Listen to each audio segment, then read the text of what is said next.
Tere, mina olen Ingrid Maadvere ja nüüd näitan, kuidas Classflow keskkonnas luua erinevaid mänge. Ma olen siis Classflow keskkonda sisse loginud ja olen siis kodulehel Home ja vot need erinevad mängud tulevad siis siit, kus ma klõpsan Create Activity. Nii et kui ma selle peale klõpsan, siis mul juba nagu avatakse midagi ja selleks, et ma saaksin nüüd valida, et missuguse selle mängu ma loon, siis ma võtan siit selle sinise nupu Change Activity. Ja mis on siis võimalik siin teha? No siin on võimalik siis kategoriseerida, see tähendab, et ma panen mingisugused asjad, et mul on näiteks täishäälikud ja kaashäälikud jagan ära, ma saan teha ristsõna, ma saan teha selliseid flashkaarde, kus ma saan õppida näiteks mingeid sõnu, ma saan panna pildi aluseks ja siis pildi peale peab näiteks ära tundma, et mul on seal pildi peal mingisugused koduloomad ja ma pean siis lohistama joone, et missugune see on. Siis on võimalik teha selliseid paaride leidmisi, memory game, memorin siis järjekord, mingite näiteks sündmuste järjekorda panemine, punamütsikese muinasjutt, siis on võimalik ajatelge teha, Venni diagrammi, kus õpilane saab siis panna, kas on siis AC või siis ühisosa ja siis ka sellist sõna otsimise ristsõna. Nii et hästi palju erinevaid, aga ma võtan näiteks siit kohe selle esimese, et näidata põhimõtte ära, et on see siis, kus ma panen erinevate kategooriate alla. Kõigepealt ma saan panna talle siis nime, näiteks paneme siia siis riigid. Ja nüüd on niimoodi, et ma panen siis, et näiteks paneme Euroopa ja siis ma panen nüüd siia, mis riigid siis Euroopas on. Eesti, Venemaa, Läti, Prantsusmaa, ja nii edasi.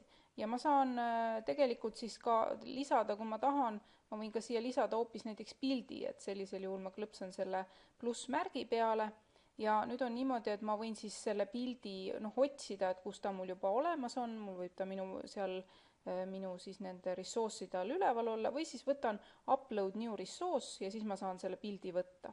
Et mul on siin ka paar pilti näha, aga mul praegu nüüd Eesti kohta pilti ei ole. Nii, ma panen siit praegu cancel. Nii, ja siis ma saan siin, kui ma olen siis Eesti või need Euroopa riigid ära pannud, siis võtame siit näiteks, siis paneme Ameerika. Ja siis panen siia näiteks Kanada, USA, Mehhiko ja nii edasi. Nii. Ja siis võin siia siis, kui tahan, võin siis, paneme Aafrika ka näiteks. Nii, ja nüüd kui ma olen siis siia kõik vajalikku ära sisestanud, siis on mul võimalik siit alt veel valida, mis värvi mul see taust jääb. Näiteks oranž. Või ma siis võtan selleks taustaks hoopis mingisuguse oma sellise taustapildi. Ja nüüd enne, kui ma siis hakkan midagi tegema, ma võiksin vaadata preview'ga siit ülevalt, et kuidas see mäng välja näeb. Nii, let's play. Ja vot nüüd mul hakkavad siia siis ülevalt need riigid tulema ja mina pean siis lohistama selle õigesse kohta. Nii, need lähevad siia. Kui ma proovin valesti panna, siis näete, see asi läheb üles, aga mul siin all on näha, et ma panin selle asja valesti. Paneme siis õigesti. Nii, ja kui ma olen siis selle mängu läbi mänginud, nii, ma teen nüüd kiirelt selle ära.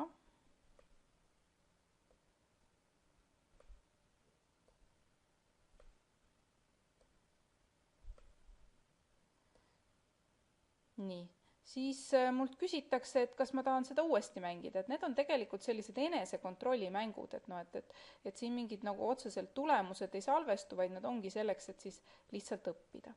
Nii, ja kui mul on siis vaatasin, et see asi on olemas, siis üks variant ma võin ka kohe panna deliver, et siis ma saan selle mängu siis panna kuhugi õpilastele lahendamiseks. Nii, siin on näiteks mul see klassikood ja lähen selle kaudu. Või siis, kui ma seda praegu teha ei taha, siis kui ma klõpsan nüüd siia nende punase kasti peale, siis siin mul tuleb siis save, siis on siin properties võimaldavad panna siis kirjeldust, mis ainead all on, mis klassi all, et kahjuks nüüd ma keelena eesti keelt valida ei saanud, aga riigina Eesti saan valida, kui tahan, nii et võin need osad ka siit ära täita. Ja siis Siin on veel olemas, siis ma võin muuta seda, aga mul on samuti see sinine nupp siin, aga mina vajutan save. Nii, ja siis ta salvestati mul ära ja nüüd, kui ma lähen uuesti siia exit builder, siis ma olen siit välja saanud.